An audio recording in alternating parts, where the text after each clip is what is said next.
How about this for a Friday night matchup? Utah undefeated goes to Corvallis Friday night to Oregon State. How you boys feel about this one? I don't know if Cam Rising. Is Cam Rising playing? He warms up, he takes the pads off, he goes to street clothes for game time. Well, it's like I said earlier. I'm going to assume that Nate Johnson is starting for Utah until I see Cam Rising hop off the Black Pearl and run out on the field. Okay. And play. And if that happens, I like Oregon State in this game. I do too. I'll tell you right now, I will take Oregon State at home in this game, coming off a loss, one in which defensively they struggled, going up against a quarterback that we know is a true runner, that is still an elite runner, does put the ball on the ground too much, all right? It happens with young guys, but he struggles to throw. I like Oregon State in this game. Here's the question. We know Utah's defense is overtly physical. We know Oregon State, regardless of what happened at Washington State, Cam Ward, Josh Kelly, shout out to those guys, but we know Oregon State does have a good defense, right? Or at least to this point, we still believe that.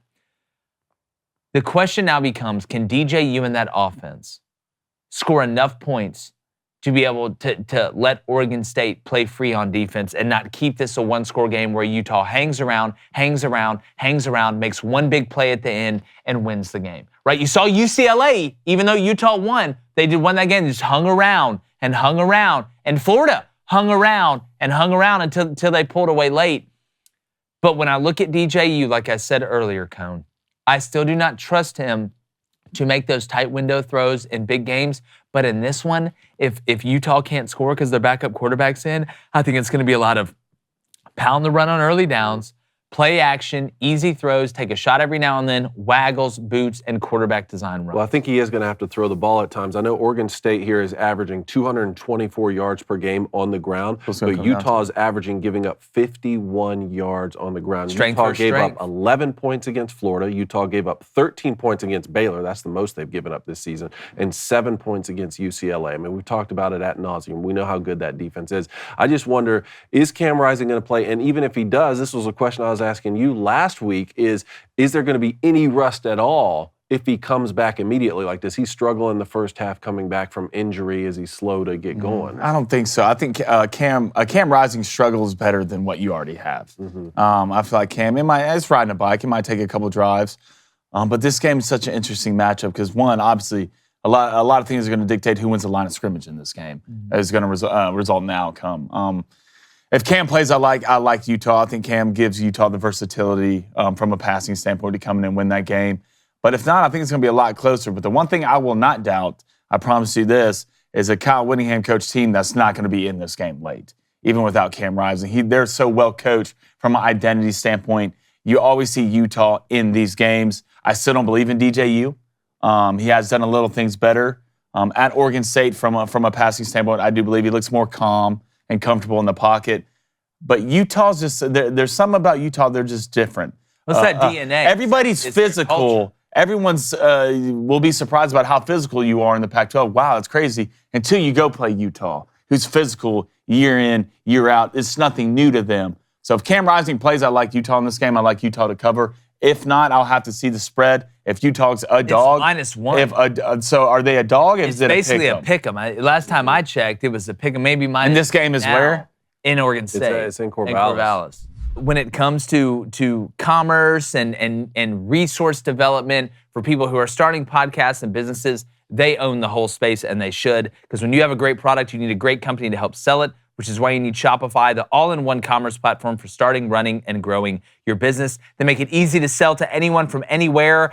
They have incredible resources and tools. They customize your online store to your brand, helps you discover new customers, build relationships that create die-hard fans, and Shopify helps you manage the inventory, track payments, and view real-time business insights from a single dashboard. And when you hear the magical Shopify sound, guess what? Sound? Hold on.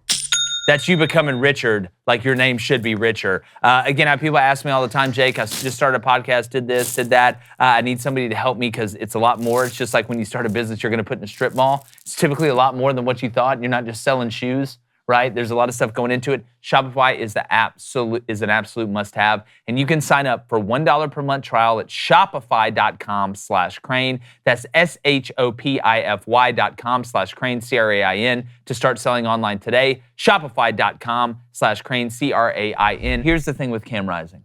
If he does come back, I'm not as much worried about rust, and there probably will be some of that, right? But I'm worried about how much of that game plan are they like, Cam, you cannot run as much. One of Cam Rising's best strengths is his improvisation outside of the pocket when he's running and then when he does take off and run. And Cam Rising isn't one of these guys that slides.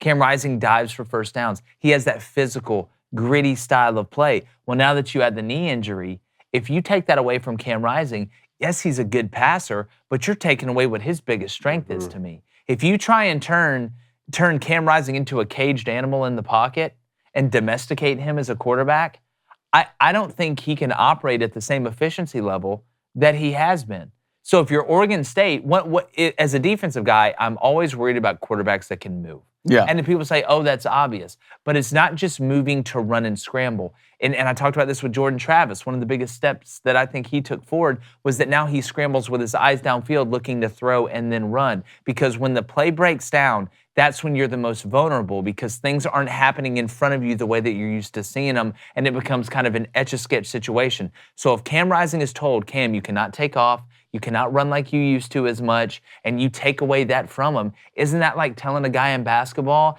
that may be a good shooter, but he's really a slasher at the end of the day, hey, you can't drive as much, you got to pull up and shoot the mid-range? Right now, DraftKings has the line -3 Oregon State. So it's moved up. It's moved up since +3 Utah. The money line for Utah would be +120. The over/under is 45.5. I'm taking the under all day. I'm taking the under all day, but I'm smashing the under. But also, David, like, did you see the line movement on UCLA and Utah the minute again? Cam Rising was supposed to play, went all the way from -3.5 up to -6. All of a sudden, Cam Rising's not playing, dropped to -3.5 like that. And we're not going to we're not going to find out the kickoff. Why would you ever give that information? No, I would never give that away. We're not going to have any more information on that, I believe. No, but look, I'm taking Oregon State right now the way I look. If you're a Cam, you just got. I don't think you completely take out the running element. You just got to choose your moments, right? Well, that's what I'm saying. Choose your spots a lot. It's no more just take off on a whim. But that's a problem, though. Because now if you say, all right, I'm going to throw the ball away, you go from 2nd and 6 to 2nd and 10. Like that, it's not just about the 30-yard scrambles or the touchdown scrambles for 9 yards. Cam Rising keeps an offense on schedule because he can turn a bad play or a no play into a 4-yard gain. And that is worth its weight in gold to me.